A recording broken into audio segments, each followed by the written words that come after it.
the switcheroo. Like, and I think you said it poignantly. If you can change your gender, that means if you can switch your gender, that means if I could convince someone they can switch their gender, I can convince women. Which one was first? If I could convince you that the party switch sides, then I can convince you that someone can switch their gender. Mm-hmm. Then I can convince you that Kamala Harris is the smartest person in the world and she's black. And I can convince you that evil is good. as you have taught, from the word earlier. Woe to those who see bitter, who can't see bitter Sweet. from sweet, light from dark, good from evil, right? Right. Man from trans. It's like if you can't. Oh, I like that. That's bars. Is it, man? We all over. That's where we are. We're here again. And man, this ain't nothing to do like with seeing people. They're calling up. Go ahead. Well, I'm sorry, that's my bad. Seeing things that switched around, man. Obviously, this is not new. We're in a generation where we're supposed to know better. Paul was dealing with people switching stuff around back then. He was dealing with transvestites back then. Yes. And even long before that, even going long before that, in Sodom and Gomorrah, they was doing the same thing. Yes. Right. So this kind of stuff, man, this has been going on for a long time. That this old archaic book has been talking about. Oh my God, it's so outdated. And how can you trust that book, bro? Right. God didn't know what was going to be going on. Thousands of years from now. That was written by man, bro. Man. It's like, folks, no, it wasn't written by men. It was recorded by witnesses. God is the author. It's like saying that, the founding fathers, didn't know, didn't see past muskets. It's like Right. they didn't know that we would have what. It's like, dude, you guys, y'all the one who keep talking about the military-industrial complex. The industry, the faction that deals the most with industry in terms of innovating things like weapons and tools for warfare is going to be the military. The founding fathers were military men, right? And did they? And y'all, they are going to be contemplating weapons that we couldn't even think of.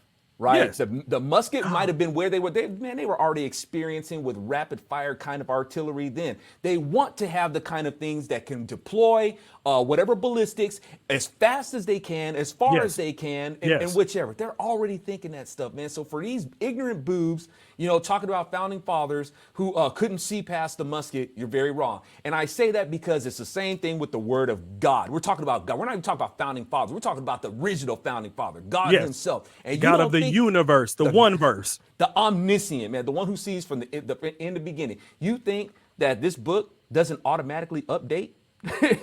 Right. It stays updated, folks. Jesus is the living, and one more thing, man, because you got these people who think that the Constitution is a living document. It's a living document. It changes with the times. Y'all have no respect for a living document. You're lying to yourselves as it is, because you know what? You have no respect for the living law, because when the living law showed up, Jesus himself, the living law, what did you do? You killed him. So don't try to tell me that you have respect for a living law or anything like that. The Constitution is a living document and it changes with the times. No. Jesus came to testify. It's like, dude, I don't change with the times. I'm the living law, right? I'm catalytic. I stay the way that I am. Can you dig it? No, crucify him. Oh, also. Yep, and I'll be back to do it again. Ooh, when he comes back. I'm gonna erase all this, and I'm coming back. But the Kamala thing is crazy to me. How now we have Kamala lot, like Camelot, like she's Mamala. King Arthur. Yeah, Mamala. Now she's our Mamala. We can't wait to get Mamala in there. She'll take care of everything. Like the government hasn't been the mom and dad or tried to be the mom and dad this whole time. Now they're leaning more into it. They're telling you point blank, hey, we gonna be your mommy. We gonna tell you what to do. We go be your daddy too. We go pay for everything. We go provide for you, and we go be your mommy, and you have nothing to worry about. You just go do you and live your truth. Yes, son, you are a sparkling unicorn with sprinkles on top. That's what you is. You is that. Yes, you is. Now go play while I'll take care of everything. Well, go ahead and go. And let Mama take care of everything. Let little old Mama with my horse, the stallion. Let me ride her into the sunset of blood as I run past baby heads and such. Like, come on now. Indeed, man. And you know the thing is, we saw this coming, man, when during the Obama administration, when they announced that homosexuality, the marriage is going to be legal, and that was basically the thumbs up that America wants to take it in the rear. America enjoys being sodomized. We've been sodomized for they've been drilling us, man, ever since then. And the government itself is a big tranny because the government wants to be the daddy. Right? It wants to be the daddy, but it wants people sucking off the government teat now, don't it? And men don't have teats that they can suck off of, right? But that's what they want. Pete Buttigieg does. Pete Buttigieg. Pete Booty Drill, right? And so, Pete Booty Drip. You foul. Always with wings. Anyway, you foul, you heathen. Oh, I'm gonna tell Jesus. I'm telling on you. He listened. He everywhere. He already listening to us.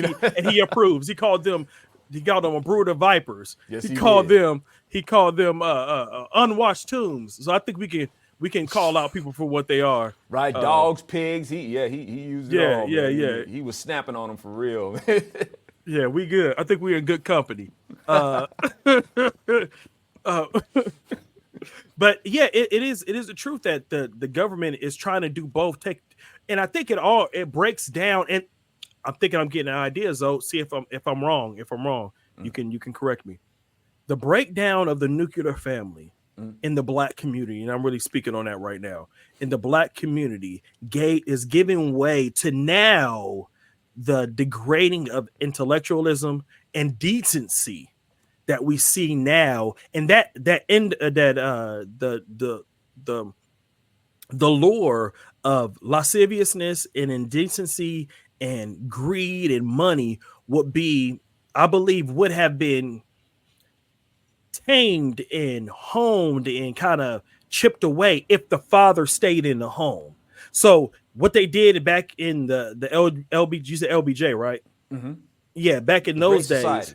Yeah, the Great Society Project, right? What they did in those things, and to now has made a rainbow of blood and unicorn guts, all the way to this point right now, where you see that how you get Black people is you got to have booty shaking, you got to have drugs, you got to have weed, you got to have 808 drums.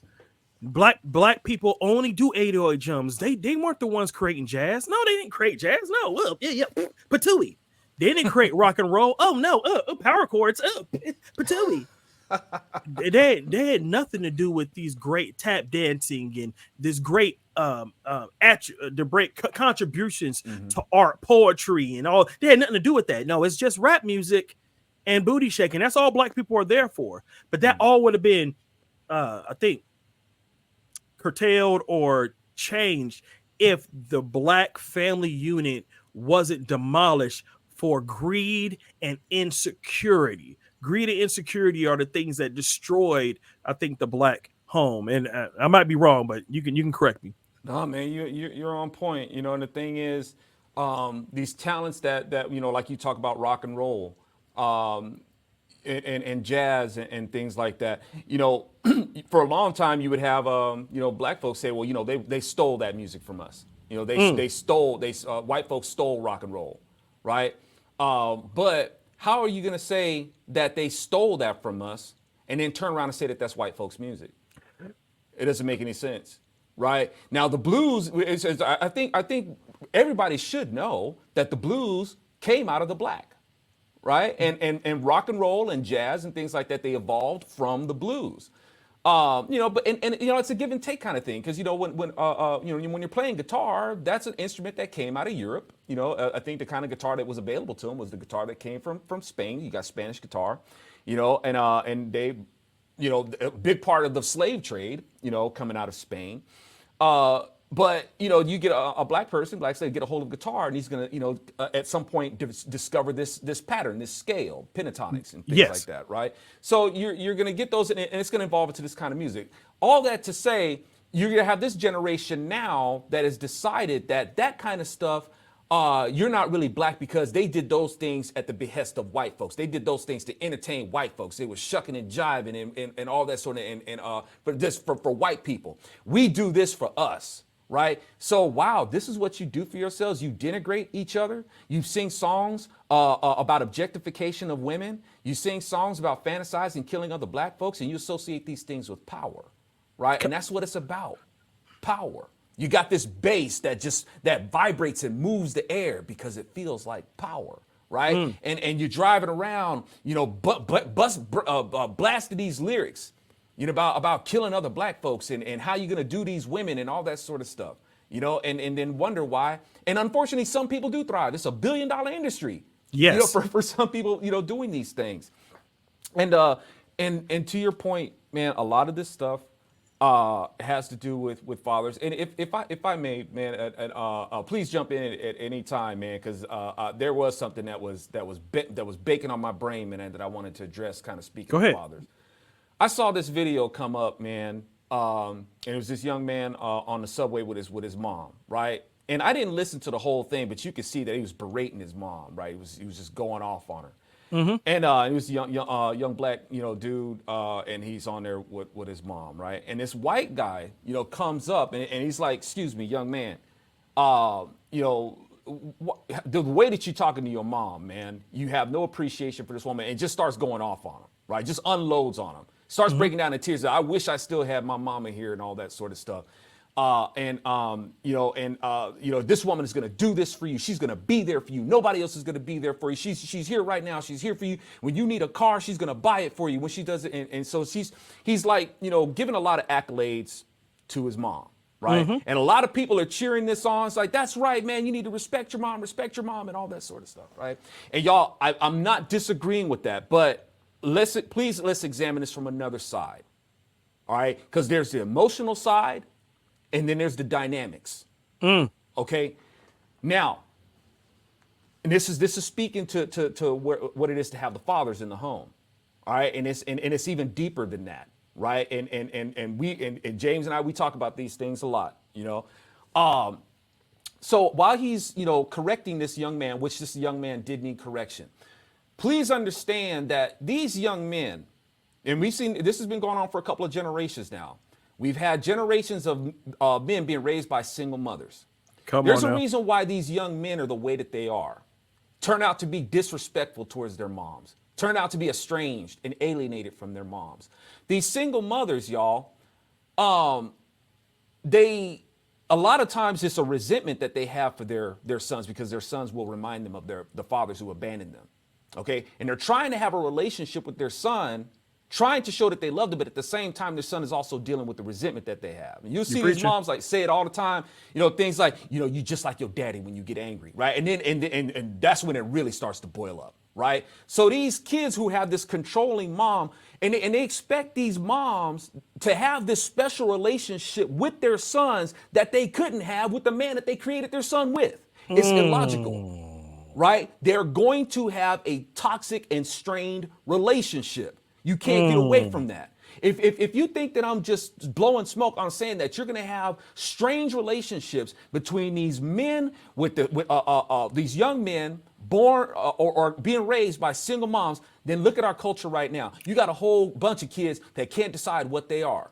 They can't am I a boy or am I a girl? Because they're raised by single moms, assuming that they got to be the mommy and the daddy. Come on now. You don't think that they're not going to have a strange and unstable relationship? Yes, they are. Now, I'm not excusing this young man or anybody else who wants to go curse your parents. Under no circumstances do you curse your parents.